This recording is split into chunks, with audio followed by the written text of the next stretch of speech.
Max and Friends, Book 1, Spotted Lanternfly, by Amy Wang and the Pest Eradication Society of America, P.E.S.A. It was a bright morning in Amy's backyard garden.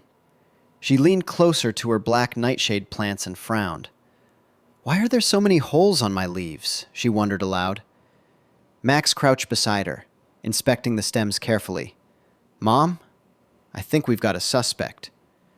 A small, lantern-shaped insect was sitting on one of the leaves. Before Amy could react, bonk! Max had swung his stick. "Max!" Amy cried. "Why are you killing it? It's so pretty!"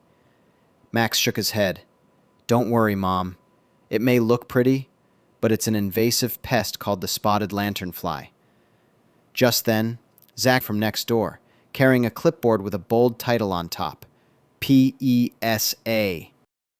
"That's right," he said. "I'm the founder of the Pest Eradication Society of America. Want to know how these bugs got here?" Let me share a few key points about this pest, like its origin, spread, hideout, impacts, and reporting in our Spotted Lanternfly 101. Its Latin name is Lycorma delicatula. Zach unrolled a map on the garden table. "It is native to China and Vietnam," he began. Tracy, his mom, pointed to a red circle on the map. "It first showed up in the U.S. in 2014, right here in Berks County, Pennsylvania." Arrows stretched across the map from Asia to the U.S., dotted with tiny lanternfly icons.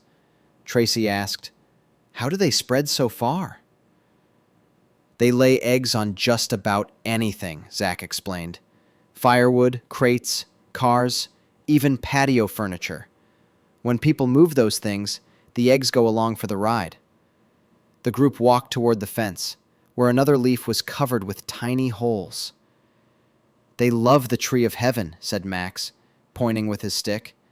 "But they feed on more than 170 kinds of plants. Grapes, maples, you name it." The leaves shimmered with sticky residue. Amy touched one carefully. "This sticky stuff becomes black mold," she said. "No wonder the plants look sick."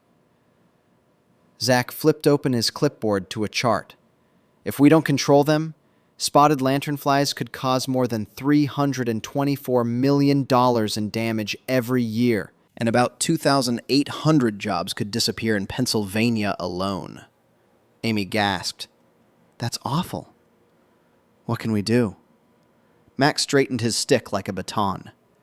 "If you find one," he said, counting on his fingers, "take a photo, kill it, note the location, and report it to your state's Department of Agriculture. Or to us, P.E.S.A. Zach nodded proudly. "Our mission is simple.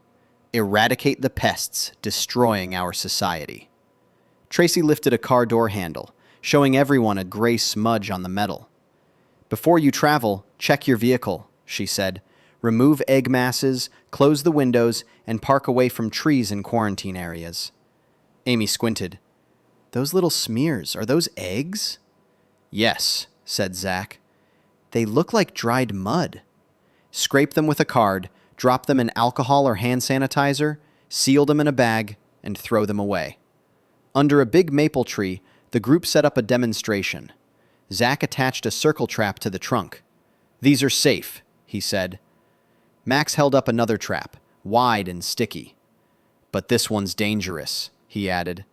"Sticky bands can trap birds and squirrels unless modified." Tracy added a bright red X over the sticky band sign. "For big infestations," Zach said, "licensed professionals use systemic insecticides on trap trees and targeted sprays. Always let the experts handle chemicals safely."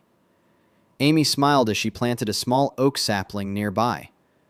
"We can help too, by replacing invasive trees with native species." That weekend, the P.E.S.A. team hosted a neighborhood event. The table in Amy's front yard was covered with flyers, jars, and QR code posters. Neighbors gathered around. Zach explained how to report sightings. Tracy handed out flyers while Max posted a "Report Sightings Here" notice on a lamppost. "Outside known zones," said Zach. "You should report and document. But inside quarantine zones, Kill and scrape immediately. Later that evening, the team gathered their notes.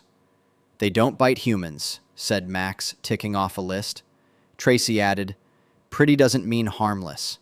And they're not just city bugs, said Zach. They threaten vineyards and orchards, too. They spread a colorful timeline across the table, labeled plan checks by season. Eggs, fall through early spring. Nymphs, spring and summer. Adults, late summer to fall. Plan your checks around their life stages for best results, said Tracy. As the sun began to set, Max and Zach stood by the shed, tacking up a new sign that read, P.E.S.A Neighborhood Pledge, Inspect, Report, Remove Hosts, Destroy Eggs. They stepped back, smiling at their work.